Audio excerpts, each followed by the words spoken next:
प्रेमचंद अग्रवाल ने विधानसभा के बजट सत्र के दौरान पहाड़ियों को लेकर अपशब्द कहे थे और फिर क्या था, उनके ऐसा कहते ही कई जिलों में लोग सड़कों पर उतर आए, जोरदार प्रदर्शन किया।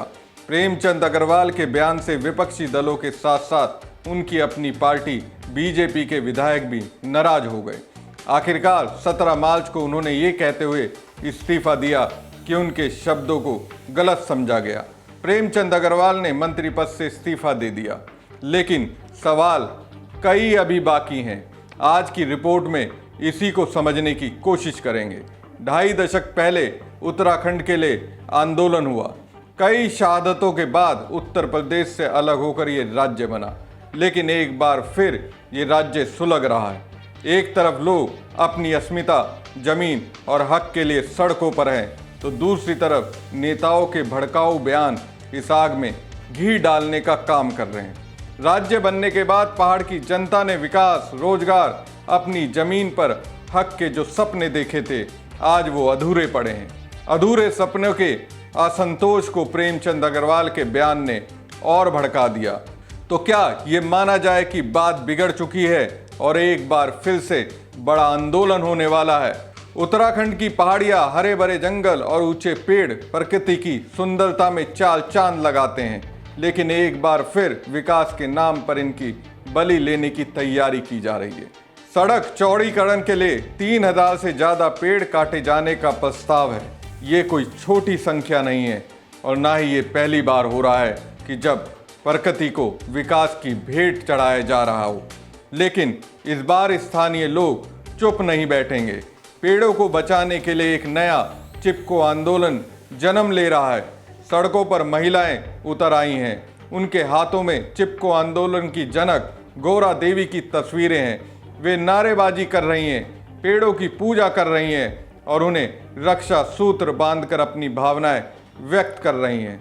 ये पेड़ उनके लिए सिर्फ लकड़ी का ढेर नहीं, बल्कि उनके संपूर्ण जीवन का आधार है। सड़क चौड़ीकरण के नाम पर इन पेड़ों पर आरी चलने वाली है और इसे रोकने के लिए लोग एकजुट हो गए हैं। यह क्षेत्र शिवालिक एलिफेंट रिजर्व और एलिफेंट कॉरिडोर का हिस्सा है। वन विभाग ने पेड़ों पर कटाई के लिए मार्किंग कर दी है। मामला नैनीताल हाई कोर्ट में भी विचाराधीन है, लेकिन अभी तक कोई ठोस फैसला नहीं आया है। सड़क चौड़ीकरण का असर सिर्फ पेड़ों तक सीमित नहीं है। ऋषिकेश का प्रसिद्ध 7 मोड़, जो अपनी प्राकृतिक सुंदरता के लिए जाने जाते हैं, अब इतिहास बनने जा रहा है। इस सड़क को सीधा करने की योजना है, जिससे क्षेत्र की पहचान और पर्यावरण दोनों पर असर पड़ेगा। दुनिया भर में जलवायु परिवर्तन का असर साफ दिख रहा है। मौसमी चक्र बदल गया है, बारिश और बर्फबारी समय पर नहीं हो रही है और प्राकृतिक आपदाएं बढ़ती जा रही हैं। उत्तराखंड में भी यह संकट गहरा रहा है, फिर भी सरकार सबक लेने को तैयार नहीं दिखती। सड़क चौड़ीकरण के नाम पर 3000 से ज़्यादा पेड़ काटे जाने का फैसला पर्यावरण और वन्य जीवों पर गहरा असर डालेगा।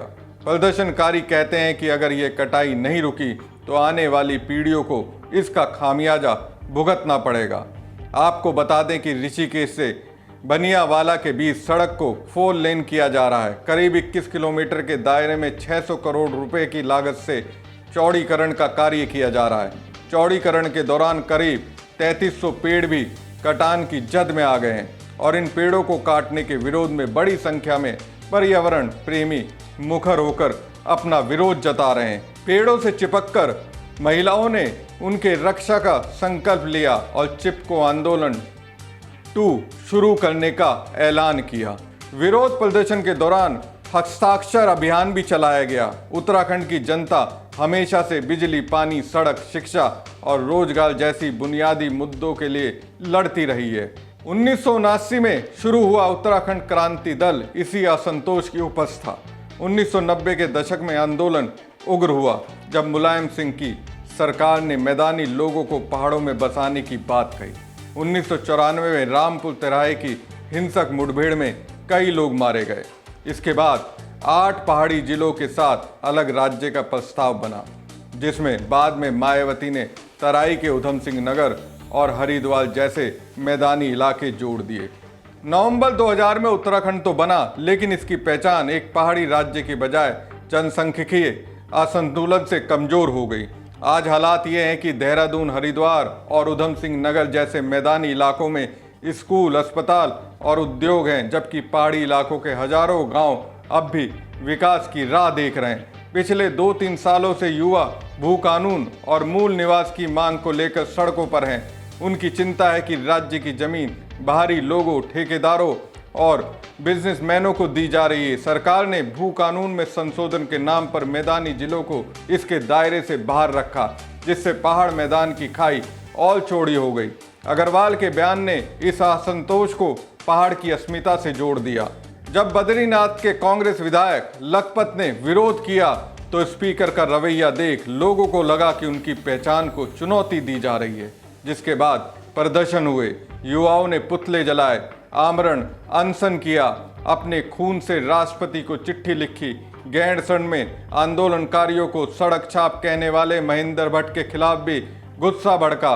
दबाव में अग्रवाल का इस्तीफा हुआ, पर सवाल वही बने हुए हैं कि पहाड़ का पानी और जवानी क्यों सूख रहे हैं। केंद्र का देवभूमि को पर्यटन हब बनाने का सपना क्या पहाड़ियों को और बेदखल नहीं करेगा?